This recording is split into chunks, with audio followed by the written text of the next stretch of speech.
Hello friends, my name is Balwant Singh.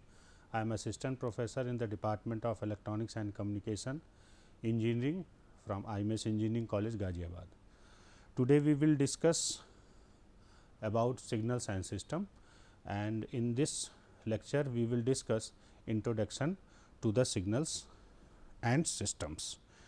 And basically if we talk about the basic definition of the signal, then we can say that any physical quantity which has some information is known as signal. जैसे कि आप लोगों ने देखा होगा electric voltage और current in circuit हम draw करते हैं, रेडियो सिग्नल सब लोग जानते हैं, ब्रॉडकास्ट और cable TV signal, audio signal and many more. जैसे कि हम सड़क से जा रहे हैं तो जो आपकी रेड लाइट होती है, रेड लाइट आने पे हम रुक जाते हैं, ग्रीन लाइट आने पे हम चल देते हैं एंड येलो लाइट पे हम रेडी हो जाते हैं, तो वो भी आपका एक सिग्नल है. तो any physical quantity which have some information, उसके पास कुछ ना कुछ इंफॉर्मेशन होना चाहिए, इज़ नोन एज सिग्नल. चूँकि ये हमारा सब्जेक्ट सिग्नल्स एंड सिस्टम है तो थोड़ा सा ब्रीफ कर लेते हैं सिस्टम के बारे में. Basically basic definition of the system is a set of ideas or rule for organizing something or a particular way of doing something. okay? कोई भी एक set of rules होना चाहिए, तो वो आपका सिस्टम का काम करता है. जैसे बेसिकली सिस्टम की बात अगर हम करें तो if we are providing some input in organised system, तो आपका कुछ ना कुछ आउटपुट आएगा. बेसिकली सिस्टम का काम ही यही है कि जो आप इनपुट देते हैं उस सिग्नल के शेप और साइज को क्या करता है, वो चेंज करता है. तो हर चीज़ एक सिस्टम, हमारी बॉडी एक सिस्टम की तरह काम करती है. कोई भी ऑर्गेनाइजेशन क्या है, एक सिस्टम है. जहां हम कॉलेज में जाते हैं वो भी आपका एक सिस्टम है. बेसिकली अगर टेक्निकली इलेक्ट्रॉनिक्स के पॉइंट ऑफ व्यू से बात करें तो radio receiver, audio amplifier, modem, microphone, cell telephone, आपके फ़ैन जो होते हैं, मोबाइल हैं, सब आपके एक सिस्टम के एग्जाम्पल हैं. ठीक है. फिर हम अब आगे की बात जो है सिग्नल पर रखेंगे, सिस्टम आगे चल के हम डिस्कस करेंगे. यहाँ पे सिग्नल के बारे में और कंटिन्यू करते हैं, सिस्टम नेक्स्ट लेक्चर्स में देखेंगे. तो बेसिकली सिस्टम को दो टाइप के सिस्टम यहाँ पे हम डिस्कस करेंगे. First one is the one dimensional and second one is the multi dimensional signals. One dimensional signals and multi dimensional signal, जिसमें आपका वेरिएबल, जैसे आपका एक्स एक्सिस टी आप मानते हो, तो आपका जो वेरिएबल अगर एक वेरिएबल है, सिर्फ एक वेरिएबल है, तो आपका जो सिग्नल होता है basically it is known as one dimensional signal, 1D, है ना. जैसे आपका स्पीच सिग्नल है, हम जो सिर्फ क्योंकि एक एक्सिस है आपका. जब आप दूसरे टाइप के सिग्नल्स की बात करते हैं जिसमें एक से ज़्यादा वेरिएबल्स हों, जैसे इमेज की बात कर लेते हैं, तो इमेज में क्या होता है, basically image is a 2 dimensional signal, Y with horizontal and vertical coordinates. okay, so when the function depends on 2 or more variable, the signal is multidimensional. ठीक है, मल्टी-डायमेंशनल. जैसे जनरली हम मूवीज़ देखने जाते हैं तो वो मूवीज़ क्या होती हैं, 2D होती हैं. ठीक है, उसमें क्या होता है, आपकी हाइट होती है और आपका एक्स एक्सिस और वाई एक्सिस. लेकिन जब आप 3D मूवीज़ देखने जाते हैं तो उसमें एक चीज़ और इंक्लूड हो जाता है, वो क्या है, विड्थ आल्सो इंक्लूड हो जाता है. अभी हम देखो 5D, 6D, 7D मूवीज़ देखते हैं, उसमें आपके जैसे फ्लावर्स आ रहे हैं तो आपकी खुशबू आने लगती है ना. आपको रेन का भी एहसास कराया जाता है एंड मेनी मोर्स. यानी जितने नंबर ऑफ वेरिएबल्स जितने नंबर ऑफ वेरी करेंगे उतने डायमेंशनल बढ़ते जाएंगे. तो 2D signals, 3D signals and 4D, 5D and 6D and so on. तो one dimensional signal and next one is the multi dimensional signal.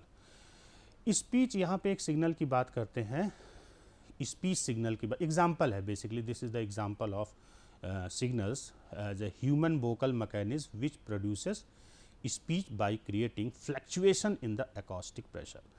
ये जो आपका डायग्राम यहाँ पे दिख रहा है, यहाँ पे इस डायग्राम में ये है आपका should we chase this is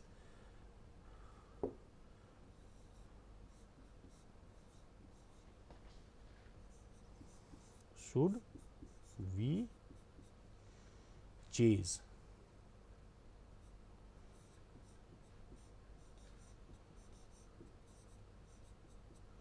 should be chase. Okay, यहाँ पे है एस एच, यहाँ पे पैटर्न आप देखो, एस एच का पैटर्न आपका इस तरह से है, ओ यू एल का पैटर्न मोर फ्लैक्चुएशन है यहाँ पे, और डी का पैटर्न आप देख लो. तो ये सिग्नल, स्पीच सिग्नल जो आपके एकॉस्टिक प्रेशर हैं उनको यहाँ पे ड्रॉ किया गया है. तो ये this is the example, one of the example of signal जो आपका यहाँ पे ए देखो, more fluctuations, and again S E have less fluctuation. तो इस तरह से हम सिग्नल को समझ सकते हैं. आपने बहुत सारे सिग्नल आपने देखे होंगे, unit step signal, impulse signal, sine wave, हमने साइन वेव देखा है, को साइन वेव देखा है ना, साइनसोडियल सिग्नल. ये सब आपके सिग्नल को रिप्रेजेंट करता है, यानी कोई भी इंफॉर्मेशन को रिप्रेजेंट कर सकते हैं with the help of the signal. Okay, basically signal जो हैं आपके दो टाइप के डिफाइन किए गए हैं. First one is the continuous time signal, second one is the discrete time signal. Okay, तो कॉन्टीन्यूअस टाइम सिग्नल में क्या होता है, जो आपका इंडिपेंडेंट वेरिएबल होता है, every instant of independent variable have some magnitude. So continuous time signal have independent variable continuous, and these signals are defined for continuum of values of the independent variable. In this figure you can see that at the zeroth instant you have some magnitude. At the zeroth instant you have some magnitude. Okay, and 0.1 you have some magnitude, 0.01 have some magnitude. यानी every instant of time, यहाँ पे आपका जो variable हमने माना है time माना है, और आपका जो सिग्नल का नाम है वो xt है. The name of the signal is xt. और दूसरा पॉइंट यहाँ पे देखना है, हमको ये समझना है कि अगर हम एक टाइम फ्रेम लेते हैं, टाइम पीरियड लेते हैं, सपोज करो t1 से t2 लेते हैं, तो अगर कॉन्टीन्यूअस सिग्नल है तो उसमें मैं अगर पूछूं number of instant, number of time कितने हैं, तो आप बताओगे इनफाइनाइट है. यानी अगर एक टाइम पीरियड लोगे, एक टाइम पीरियड के अंदर आपके number of magnitudes continuous time signal के लिए पूछा जाएगा तो वो आपका इनफाइनाइट होगा. ठीक है, तो एवरी इंस्टेंट ऑफ टाइम या इंडिपेंडेंट वेरिएबल पे कुछ ना कुछ मैग्नीट्यूड होता है. दूसरा रिप्रेजेंटेशन की बात करें, यहाँ पे आपका इंडिपेंडेंट जो वेरिएबल है वो t है. दूसरी बात क्या है, xt, राउंड ब्रैकेट, जो भी नाम है, st के बजाय आपका st भी हो सकता है, राउंड ब्रैकेट में आपने t को लिख दिया, zt भी हो सकता है. तो this is the representation of continuous time signal. Okay, speech signal is आपका एक एग्जांपल है कॉन्टीन्यूअस टाइम सिग्नल का. दूसरा है आपका discrete time signal. Basically discrete time signals are defined only at discrete times, and for these signals the independent variable takes on a discrete set of values. Means यहाँ पे अगर हम देखें तो देखो ये आपका n है, instant of time. ठीक है, this is the zeroth instant, this is the first instant, second instant, third instant, fourth and so on, like this manner, -1, -2, -3, -4, -5. एक पॉइंट यहाँ पे नोट करना है कि ये टाइम नहीं है, ये इंस्टेंट है. ठीक है, तो जीरोथ इंस्टेंट पे आपका you have some magnitude, first instant पे you have some magnitude, second instant पे यू हैव सम मैग्नीट्यूड. यानी आपने कुछ इंस्टेंट पे आपने वैल्यू रखी है. जैसे मैं आपको एक बताता हूँ, एग्जांपल लेते हैं. जैसे अगर हमको पूरे दिन का टेम्परेचर मेज़र करना है, एक तो ये तरीका है कि कॉन्टीन्यूसली हम मेज़र करें 24 घंटे का. दूसरा तरीका ये है कि हम सपोज करो 12 बजे टेम्परेचर मेज़र कर लेते हैं. ठीक, सपोज करते हैं 12 बजे हमारा टेम्परेचर आपका 30 डिग्री है. ठीक है, 12 बजे टेम्परेचर 30 डिग्री आ गया. 1 बजे हमने किया 35 डिग्री आ गया. ठीक है, 2 बजे हमने किया 40 डिग्री आ गया. फिर हमने 3 बजे किया 22 डिग्री आ गया, and so on.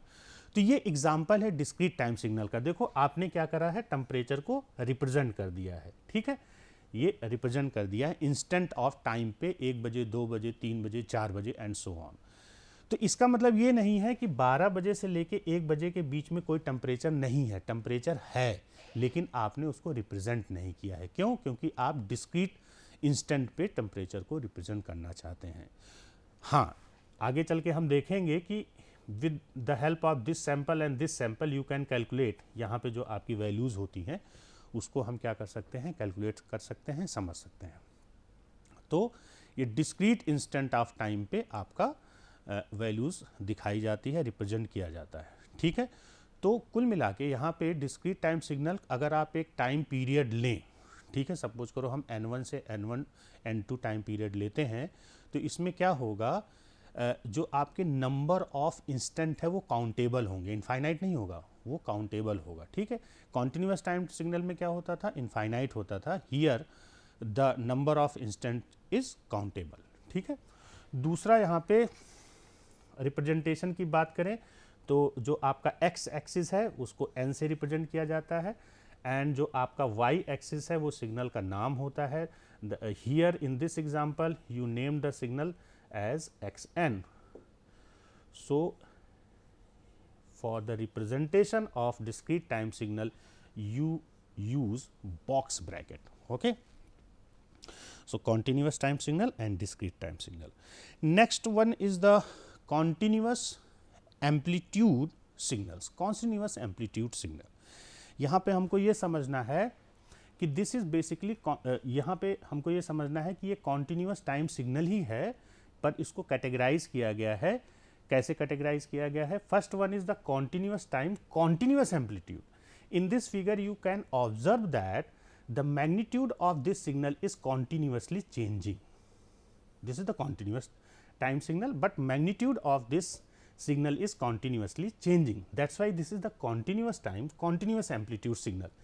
Second one is same continuous time signal, but it is continuous time discrete amplitude signal. यहाँ पे देखो ऑब्जर्व आपको क्या करना है, 0 से लेके इस इंस्टेंट ऑफ टाइम तक हमारा मैग्नीट्यूड चेंज नहीं हो रहा है, ठीक है। फिर इस इंस्टेंट टाइम पे मैग्नीट्यूड हमारा चेंज हुआ, फिर कुछ देर तक कांस्टेंट है, और फिर आपका इस इंस्टेंट पे देखो मैग्नीट्यूड चेंज हुआ, फिर कांस्टेंट है, एंड सो ऑन। तो यानी कुछ इंस्टेंट ऑफ टाइम पे आपका मैग्नीट्यूड चेंज हो रहा है, कॉन्टिन्यूसली नहीं चेंज हो रहा है। दैट्स वाई डिस्क्रीट एम्पलीट्यूड है, डिस्क्रीट इंस्टेंट ऑफ टाइम पे आपका एम्पलीट्यूड चेंज हो रहा है। That's why this type of signal is known as continuous time discrete amplitude signal. Next one is in the same way you can see that discrete amplitude signal.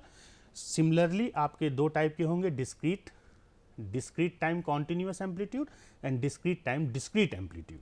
Similarly the values of magnitude changing continuously, while in this graph कुछ instant of time पे magnitude change हो रहा है, बाकी हर जगह नहीं हो रहा। That's why this is the discrete time discrete amplitude signal. Next one important, तो बाकी कॉन्टिन्यूस और डिस्क्रीट टाइम सिग्नल के बारे में हम आगे देखते रहेंगे, समझते रहेंगे, उसी के बारे में चर्चा करते रहेंगे। यहाँ पे हम नेक्स्ट चीज़ पे आते हैं, signal energy and signal power. In many but not all applications, the signal we consider are directly related to physical quantities capturing power and energy in physical system. Okay? To better understand, let's have a register. आपके register के अंदर आपने एक resistance लिया, उसके अंदर अगर हम पावर कैलकुलेट करना चाहते हैं तो पावर का basic formula you know very well, P equals to VI। यहाँ पे हमने वही सेम यहाँ पे इम्प्लीमेंट कर दिया है, PT equals to VT into IT, and according to that formula P equals to VI, so we can write I equals to V by R. So this is 1 upon R, V square T. Okay.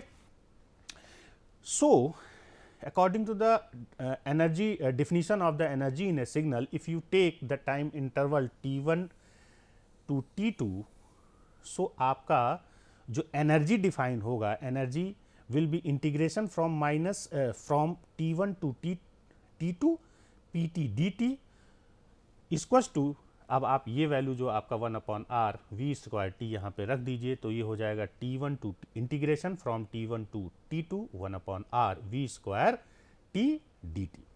यहाँ पे एक चीज़ ध्यान रखना है हमको, average power over same T1 from T1 to T2 we can calculate by taking average of the power, जो यहाँ पे आपने कैलकुलेट किया है। तो आपका जो average power of the signal of over this time interval will be 1/T2 minus T1 integration from T1 to T2 PT dt equals to, अब हमको सिमिलरली क्या करना है, PT जो आपने यहाँ पे समझा है निकाल के यहाँ पे वैल्यू रख देनी है, तो this will be equals to, ये एक सिंपल एग्जांपल है एक रजिस्टर के लिए जिसका हमने पावर और एनर्जी यहाँ पे कैलकुलेट किया है। अगर हम जनरलाइज थोड़ा बात करते हैं, if you have a signal XT continuous time signal ST continuous time signal XT, तो अगर हम इसके एनर्जी की बात करेंगे तो energy will be defined as integration from T1 to T2, जाहिर सी बात है यहाँ पे we are taking time interval from T1 to T2, so integration from T1 to T2 mod XT square dt। Similarly अगर आप डिस्क्रीट टाइम सिग्नल लेते हैं, if for range N1 to N2 then summation n equal to N1 to N2 mod XN square. यहाँ पे ध्यान रखना है आपको, मॉड यानी पॉजिटिव वैल्यू लेनी है, पॉजिटिव वैल्यू लेनी है, मॉड XN का हमको ध्यान रखना है। Mod x is the magnitude of possibly complex number x, okay, यानी हमको क्या करना है, सिर्फ पॉजिटिव एम्पलीट्यूड के साथ बात करनी है। नेक्स्ट थोड़ा सा एनर्जी और पावर सिग्नल को और एक्सप्लोर करते हैं। एक्सप्लोर करने के लिए यहाँ पे हमने हमारा जो टाइम रेंज है सेम रखा है, ठीक है, एंड माइनस इनफाइनाइट से प्लस इनफाइनाइट, सॉरी हमने यहाँ पे जो चेंज किया है time range minus infinite to plus infinite के लिए बात करी है।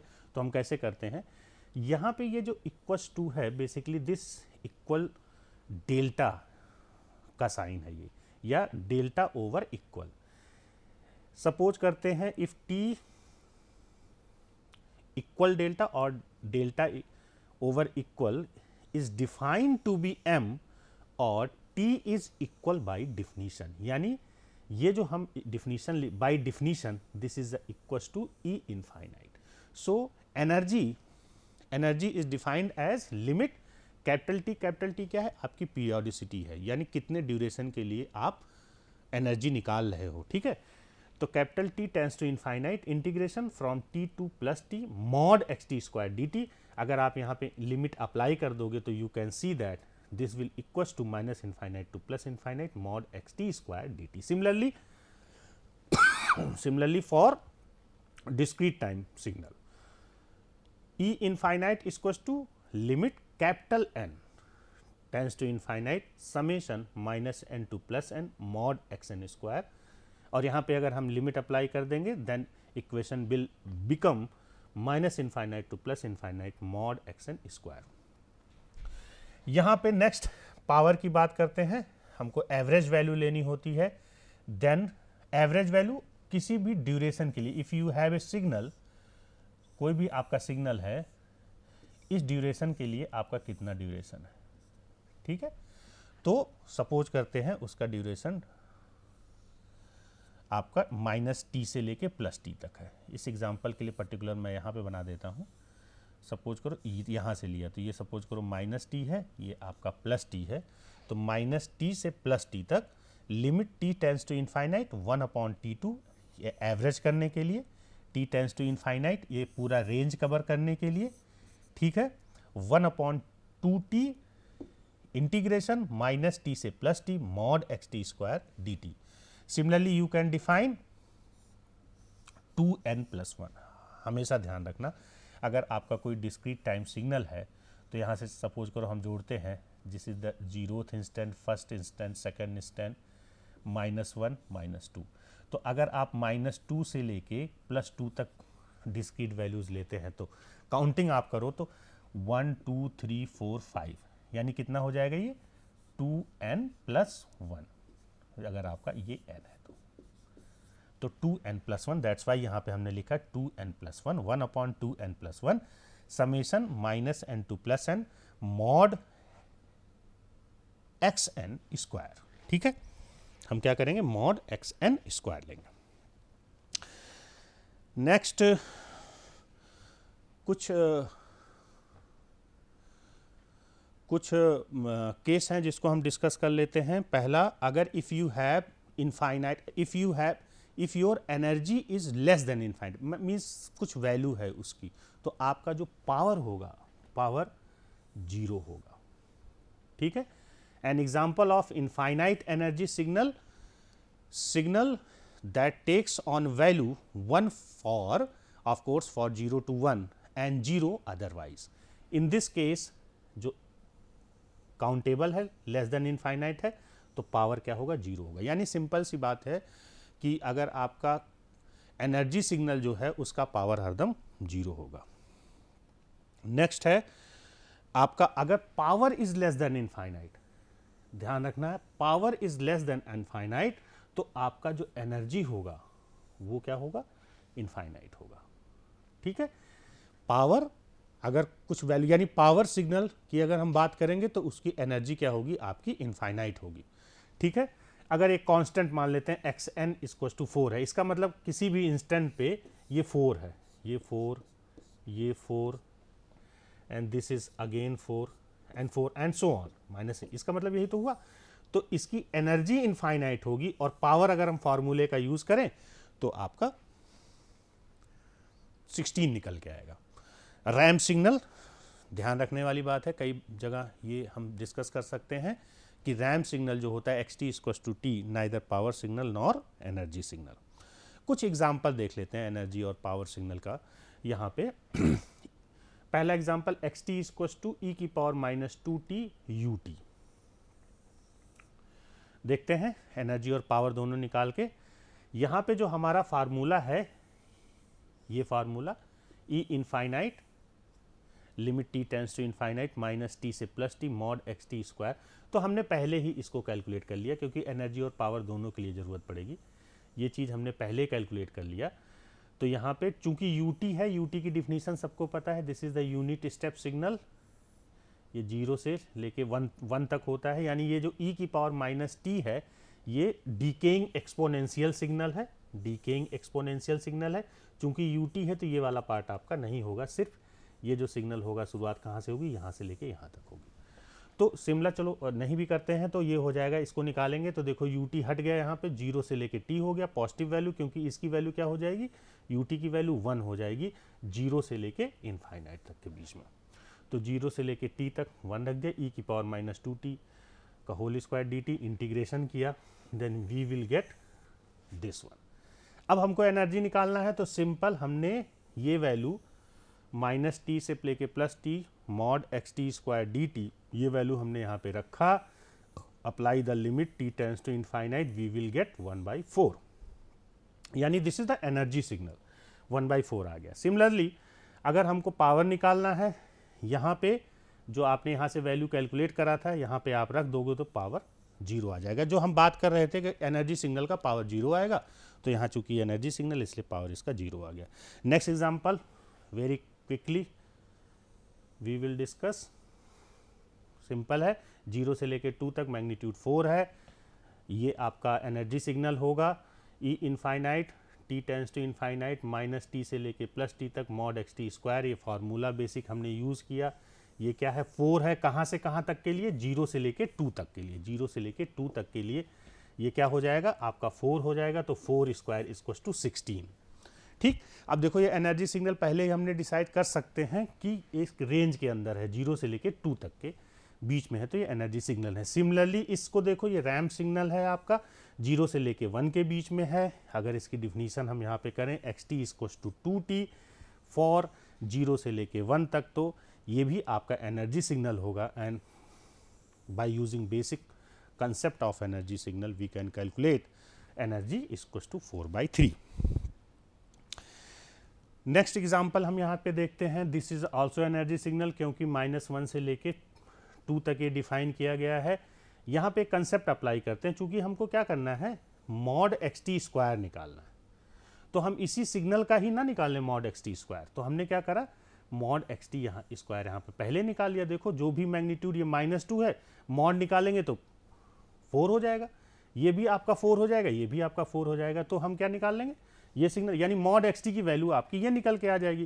तो ये क्या सिंपल सी ये बात, इंटीग्रेशन क्या रिप्रेजेंट करता है, एरिया निकालने के लिए यूज करते हैं। So we can calculate energy of the given signal like area of mod xt square 4 cross 3 is equals to 12. Next power signal, power signal देखो ये माइनस इनफाइनाइट से लेके प्लस इनफाइनाइट तक शुरू हुआ है। सिंपल हमने एक इसका रेंज यहाँ पे रखा है, this is the basic formula of the power signal.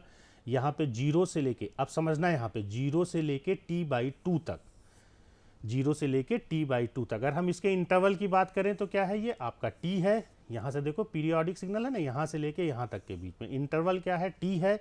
0 से लेके t/2 हमने इसलिए कंसीडर किया क्योंकि -t/2 से लेके 0 तक क्या है, ये 0 वैल्यू है। Mod a square, simple concept, a²/2। Next है आपका, ये भी आपका देखो पीरियोडिक सिग्नल है ना, तो यहाँ पे भी हम क्या यूज़ करेंगे, अब इसकी पीरियोडिसिटी भी आप देख लो, 0 से लेके t तक, 0 से लेके -t तक, तो आपकी पीरियोडिसिटी t है। तो 0 से लेके t/2 तक आप इस सिग्नल को पहले डिफाइन करोगे लाइन ऑफ इक्वेशन के हेल्प से, तो ये आ जाएगा 2a/t इंटू टी। दूसरा भी 2a/t इंटू टी आएगा, सिंपल इसको सॉल्व करेंगे तो a²/2 हो जाएगा। ठीक है, so next and last example, sin omega T. sin omega T is the periodic signal. Simple formula हम रखें a sin ओमेगा टी, यहाँ पे ये हो जाएगा a² sin² omega T and sin² omega T को हम लिख सकते हैं 1 - cos 2 ओमेगा t/2 dt। ठीक है, इंटीग्रेशन की प्रॉपर्टी हम इंटीग्रेशन सिंपल अलग अलग हम इसका निकाल लेंगे और ये हो जाएगा t/2 sin 2 ओमेगा/2। with the help of simple mathematics you can calculate power is equals to a²/2। तो यहाँ पे conclusion, basic conclusion energy signal और पावर सिग्नल के लिए आपका ये है कि आप जो आपका बेसिक एनर्जी सिग्नल होता है वो एक टाइम ड्यूरेशन के लिए आपका डिफाइंड है। ठीक है, इससे पहले वाले किसी भी एग्जांपल में आप देख लो, तो ये आप ये सिग्नल से देखो एक ड्यूरेशन के लिए 0 से लेके 2 के लिए, 0 से लेके 1 के लिए। दूसरा एग्जांपल आप देखो, चौथा एग्जांपल में आप देखो -1 से लेके 2 तक, तो ये आपके एनर्जी सिग्नल है। लेकिन जहाँ पे पीरियोडिक सिग्नल होता है, पीरियोडिक सिग्नल बेसिकली हम डिस्कस भी करेंगे अभी चल के। पीरियोडिक सिग्नल की खास बात क्या होती है कि माइनस इनफाइनाइट से शुरू होता है और प्लस इनफाइनाइट पे ख़त्म होता है। तो जनरली ऐसा कहा जाता है कि जो आपके पीरियोडिक सिग्नल हैं या जो माइनस इनफाइनाइट से शुरू होकर प्लस इनफाइनाइट तक जा रहे हैं आर पावर सिग्नल, और जो एक टाइम ड्यूरेशन के लिए डिफाइन किए गए हैं वे आपके क्या होते हैं, एनर्जी सिग्नल होते हैं। ठीक है, so you have many more examples. This is the basic concept of signals and system. Here we also discuss about the power signal and energy signal. In the next lecture we will discuss about the more about the signals and other some properties. Thank you.